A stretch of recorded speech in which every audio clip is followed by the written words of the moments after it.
Hello everybody, this is Terry Jeanette with the Tappingflamingo. Today's video is all about the challenge that I have been involved in for quite a few years called Jewelry Making Fun, and it's hosted by Deb Houck. So each month, Deb gives us some guidelines to go by.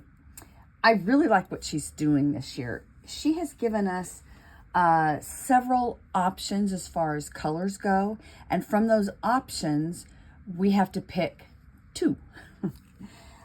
This month, which is March of 2025, the suggestions that she had was white, like a white smoke color. Oh, and the other thing is she wants us to use some type of real stones, okay? And as far as white smoke goes, she says, you know, you could use pearls or halite.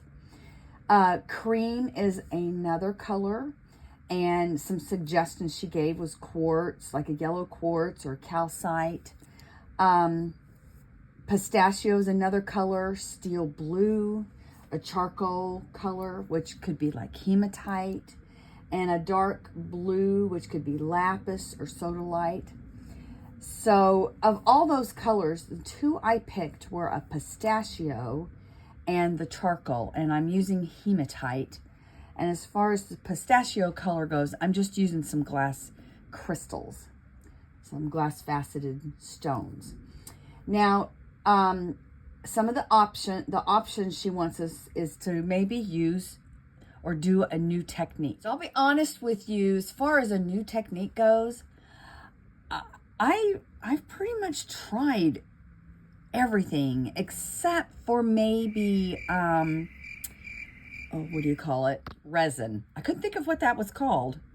I have not tried resin, but the thing is with resin, I would have to purchase a whole bunch of stuff that I don't have, and I'm actually trying to kind of cut back on my purchasing, so I didn't want to do that.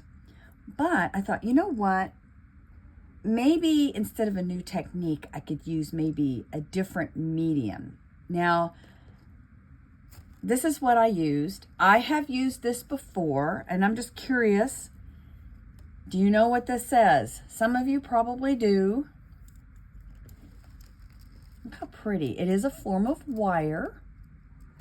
I actually have done several videos where I have made jewelry with this wire.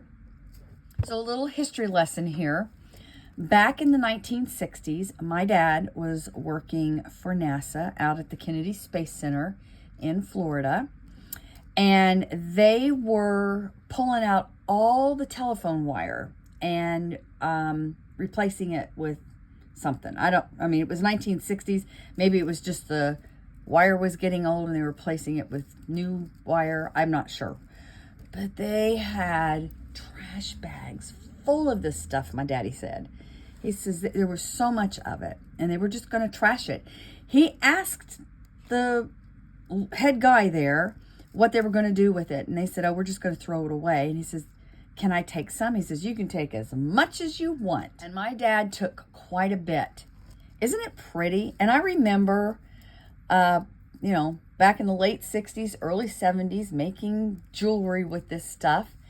And so today, that's actually what I did for this challenge, is I made a bracelet using old telephone wire, which, you know, with landlines going away, I don't, you know, once this stuff is gone, they're not going to be making it anymore, which is kind of sad because it's really pretty.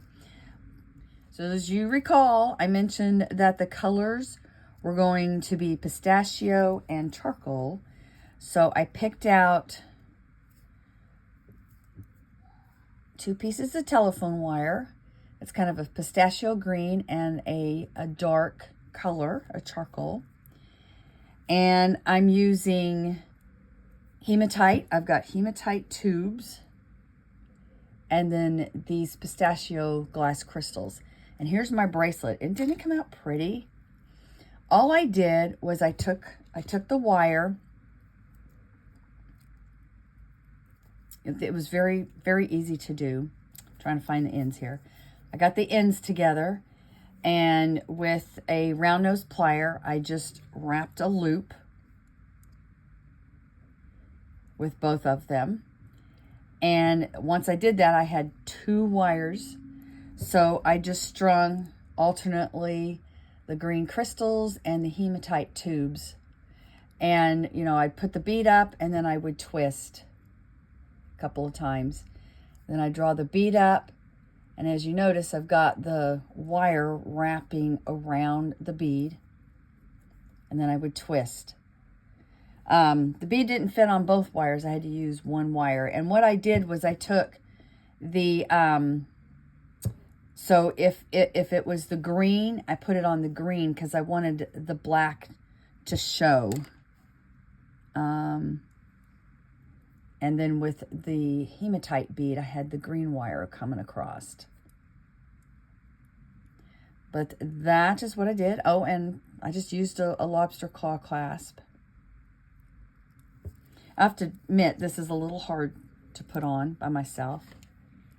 But look how pretty that looks. It's all nice and shiny and sparkly. But this is my contribution to the Jewelry Making Fun Challenge. That is every month on the 18th, hosted by Deb Hulk. I will leave links to everybody participating down in the description box below. So I hope you go check out and see what they made. And thanks for joining me. Y'all have a great day. This is Terry Jeanette with Tappingflamingo signing out for now. Bye-bye.